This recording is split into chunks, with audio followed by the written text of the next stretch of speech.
بسم اللہ الرحمن الرحیم۔ السلام علیکم۔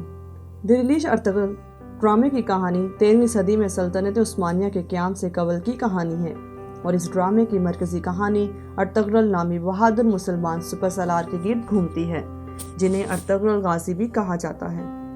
ڈرامے میں دکھایا گیا ہے کس طرح 13ویں صدی میں ترک سپہ سالار ارطغرل نے منگولیوں، صلیبیوں اور ظالموں کا بہادری سے مقابلہ کیا اور کس طرح اپنی فتوحات کا سلسلہ برقرار رکھا۔ ڈرامے میں سلطنت عثمانیہ سے قبل کی ارطغرل کی حکمرانی، بہادری اور محبت کو دکھایا گیا ہے۔ یہ ڈرامہ پاکستان میں اردو زبان میں پیش کیے جانے سے قبل ہی دنیا کے 60 ممالک میں مختلف زبانوں میں نشر کیا جا چکا ہے۔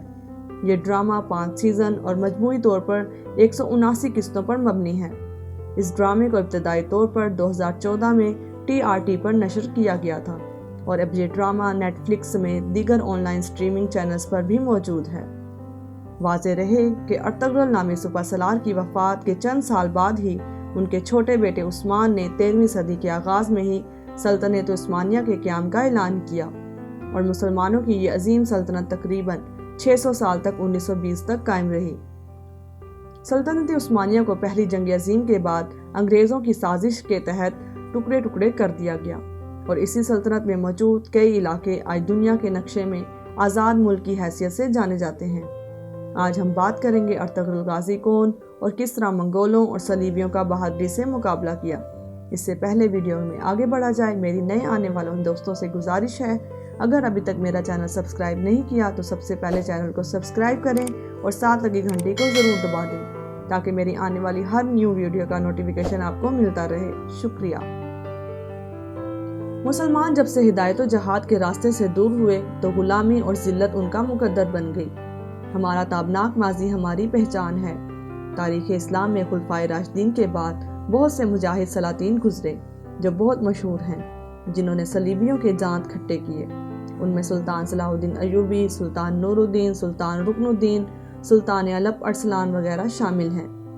میں تاریخ اسلام سے ایک ایسے مجاہد کا ذکر کرنے جا رہی ہوں جن کے نام سے بہت کم لوگ واقف ہیں، جنہوں نے مسلمانوں کی آزادی کی جدوجہد کے لیے جہاد کا راستہ اپنایا اور بہت سی قربانیاں دیں اور اس طرح مسلمانوں کے لیے ایک روشن دور کا آغاز ہوا۔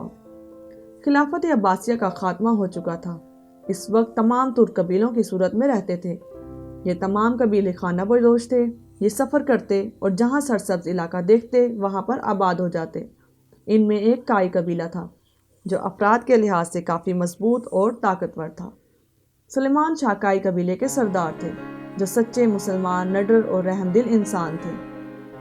ان کے مقاصد میں اسلام کی اشاعت اور انصاف کا بول بالا کرنا شامل تھا، کیونکہ یہی وہ وقت تھا جب مسلمان ہر جگہ کمزوری کا شکار تھے۔ منگول ہلاکو خان کی سربراہی میں بڑھتے چلے آ رہے تھے اور خلافت عباسیہ کے بعد سلجوق سلطنت ان کی منزل تھی۔ بازنطینی سلطنت کے صلیبی اپنی سازشوں کے جال بن رہے تھے۔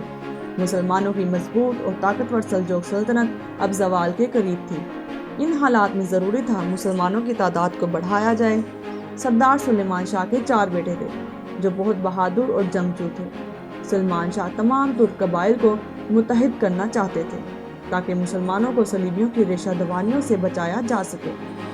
شام کے علاقے پر سلطان صلاح الدین ایوبی کے پوتے سلطان ملک العزیز ایوبی کی حکومت تھی، جبکہ اناطولیہ میں سلجوق سلطنت علاؤ الدین کی حکومت تھی۔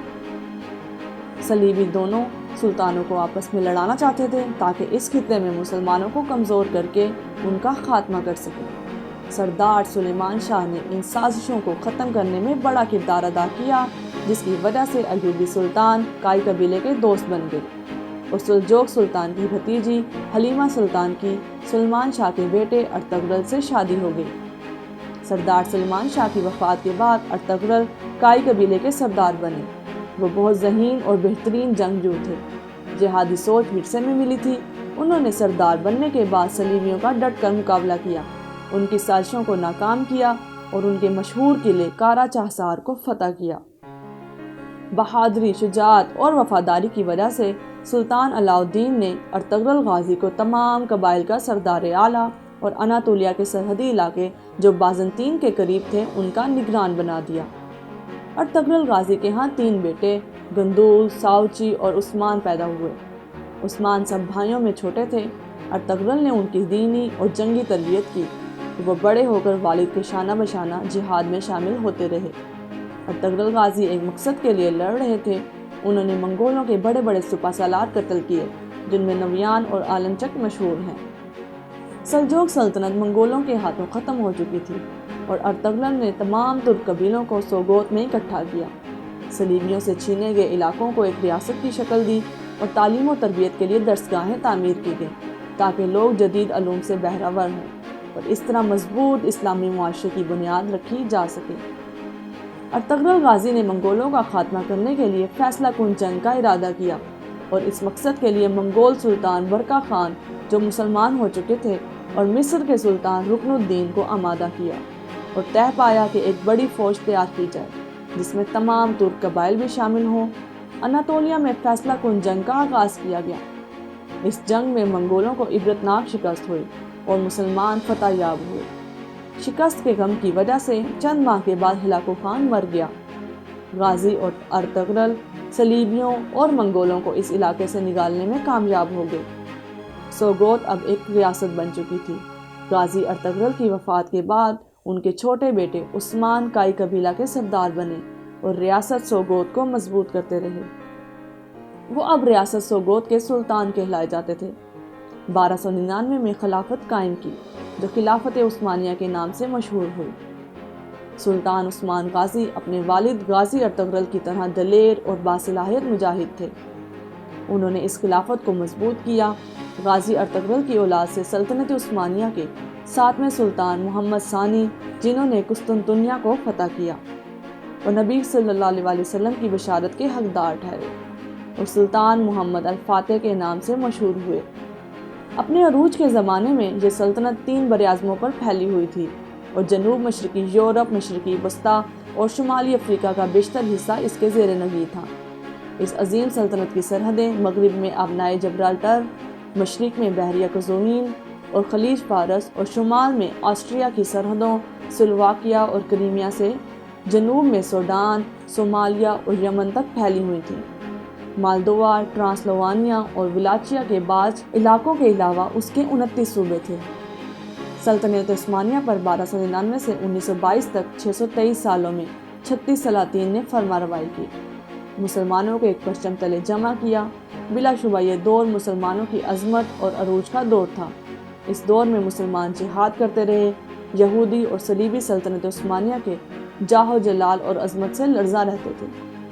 اس سیریز نے مشہور انگریزی سیریز، ناول اور ناول نگاروں کو اور دنیا کو دکھایا ہے کہ ترک قوم کل بھی بہادر اور عظیم تھی اور آج بھی جھوٹی کہانیوں، فحاشی اور رانیوں کے بغیر بھی ڈرامے اور سیزن بن سکتے ہیں۔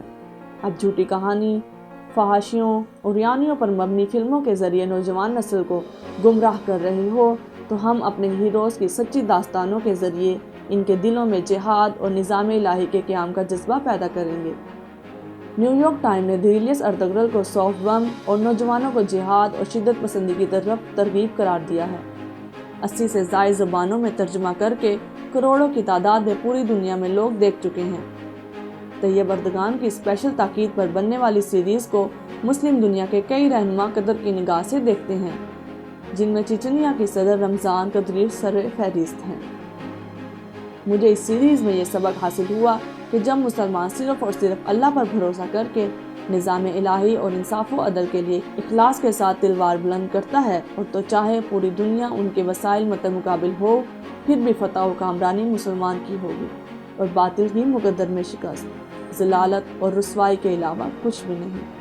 میں امید کرتی ہوں ویڈیو آپ کو پسند آئے گی۔ مزید اچھی ویڈیوز کے لیے میرا چینل سبسکرائب کریں۔ ابھی کے لیے اجازت چاہتی ہوں، اپنا خیال رکھیے گا۔ اللہ حافظ۔